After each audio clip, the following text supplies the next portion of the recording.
झेंड्याचा tempo आपण उभा केलेला आहे.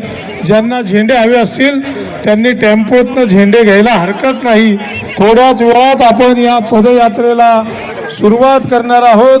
पुणे शहरातील सर्व युवक कार्यकर्ते, सर्व नागरिक या पदयात्रेमध्ये, या तिरंगा यात्रेमध्ये सहभागी होत आहे.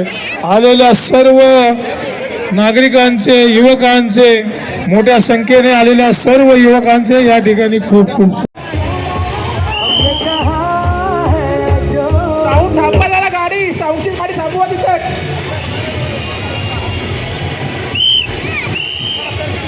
चला ट्रॅक्टर, टेम्पो, मीडियाचा फर्ग्युसनच्या गेट पाशी चला. सीएम साहेब आले तिथं, पटपट चला.